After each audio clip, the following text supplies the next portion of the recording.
Assalamualaikum warahmatullahi wabarakatuh. Pada section kali ini saya akan membahas tentang menggunakan Edugy itu sendiri, bagaimana caranya. Nah, berarti ini akan ada overview sedikit tentang software itu sendiri, kemudian features-featuresnya seperti apa, kemudian yang penting bagaimana cara menginput data, dan bagaimana menggunakannya. Oleh karena itu, kita akan langsung melihat software itu sendiri. Softwarenya hanya ada di Windows, sehingga bagi Anda yang menggunakan Mac atau Linux, Anda harus gigit jari karena tidak ada. Oke, tampilannya sederhana seperti ini. Nah, ketika menggunakan Edugy, Anda harus meng-create dulu project-nya, new. Kemudian jangan lupa memberi nama. Di sini kita beri nama latihan.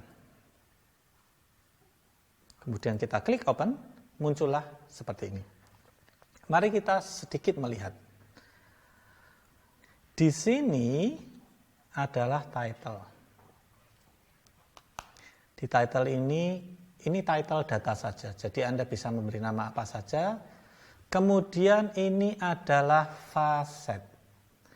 Di bagian sebelumnya saya tidak banyak menjelaskan tentang teori dasar tentang G-teori itu sendiri yang harus Anda pelajari sendiri, karena di sini fokusnya hanyalah menginput data, kemudian merun analisis dengan sedikit teori tentang G-teori itu sendiri, tapi tidak akan terlalu dalam. Nah, facet ini sebetulnya kalau di ANOVA bisa dianalogikan sebagai variance. Kenapa tidak dinamakan sebagai variance?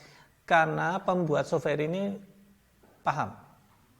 Prof. Lee Kronberg paham bahwa kalau menggunakan istilah variance, maka nanti akan rancu dengan istilah di ANOVA. Maka beliau menggunakan istilah facets.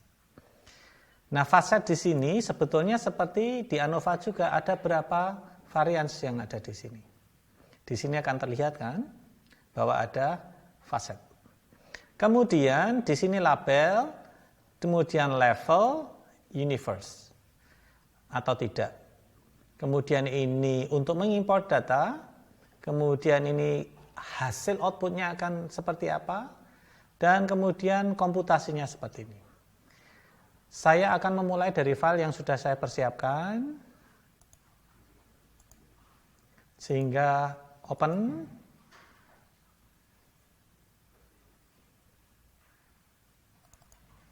Nah, mari kita lihat import data.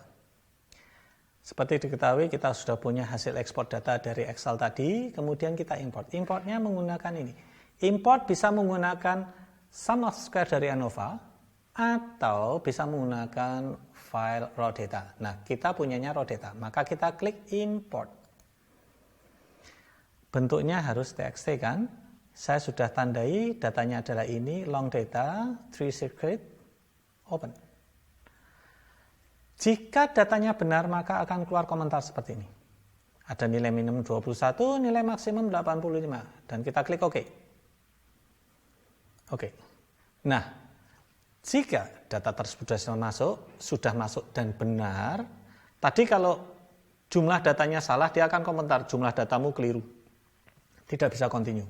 Maka jika benar, maka akan muncul ini, browse edit data ini sudah aktif. Jika kita klik, maka kita lihat, inilah nilainya. Ini adalah di lokasi 1, berarti sirkuit A kan?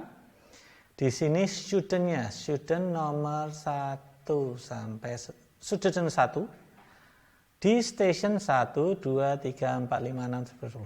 Ini adalah nilainya. Kemudian berubah lagi student nomor 2 di station 1, 2, sampai 10. Dan di sini akan terlihat bahwa di lokasi nanti akan berubah dong setelah 30. Nah, karena tadi ingat 10 student, bukan 10 station kalikan 30 student berarti ada 300 kan? Maka di sel nomor 301 sudah berpindah ke sirkuit nomor 2, sirkuit B. Maka di sini sirkuit B, mulai lagi dari student nomor 1 di sirkuit B. Dan ini adalah station 1. Nah, begitu seterusnya. Berarti data ini sudah benar dong, maka kita save. Enggak di-save atau cancel sama saja. Kemudian, mari kita lihat kalkulasinya. Bagaimana cara mengkalkulasi? Ingat, tadi sudah RTF. Biasanya saya akan memulai dari means. Oh, oke, sebentar. Sebelum masuk itu, measurement design ini harus ditulis. Untuk saat ini, silahkan measurement design-nya adalah SL_O. Artinya fokus saya akan melihat error yang mengenai student. Karena kita fokusnya akan melihat nilai yang dihasilkan student ketika melakukan ujian. Sehingga student itu sebagai fokus pada penghitungan ini. Maka measurement design-nya adalah yang di depan S, kemudian karena dia nested di location maka SL, lalu faktor berikutnya adalah O. Oke, mari kita lihat. Kita menghitung means-nya dulu. Apa yang kita ingin lihat? Saya biasanya ingin melihat rata-rata mean di setiap lokasi itu seperti apa. Kemudian setiap station di setiap lokasi itu seperti apa. Karena saya pengen tahu juga dong rata-ratanya seperti apa. Kemudian setiap station itu sendiri tapi untuk keseluruhan location. Saya klik compute. Saya kalau baru biasanya langsung create karena ini ternyata tabrakan dengan data yang sudah punya, maka saya klik replace. Nah, replace kemudian akan muncul. Nah, di sini kita akan melihat bahwa di location 1 min-nya itu ternyata terlihat rata-ratanya lebih rendah daripada sirkuit 2. Ini sirkuit 1, sirkuit 2, sirkuit 3 atau A, B, C. Terlihat bahwa sirkuit C nilai rata-ratanya lebih tinggi. Ini Anda perlu curiga, kenapa ya lebih tinggi gitu? Nah, kemudian kita lihat bagaimana dengan station 1, 2, 3 sampai 10 ya. Kita melihat bahwa ada variasi ya more or less hampir sama, walaupun di sini terlihat bahwa station 1 dan 2 itu rata-ratanya sedikit lebih tinggi. Kemudian di sini terlihat juga di lokasi kita bisa bandingkan dong. Misalnya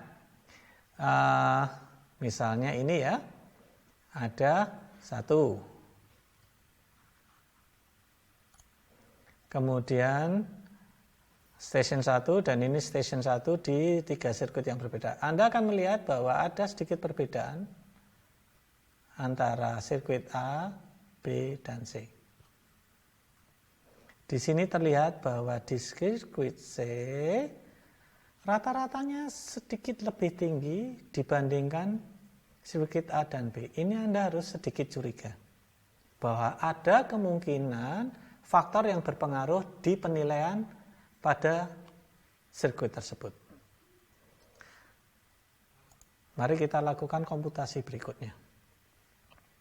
Don't save. Nah, saya ingin menganalisa G-teorinya. Koefisien G. Ini langsung saja diklik compute.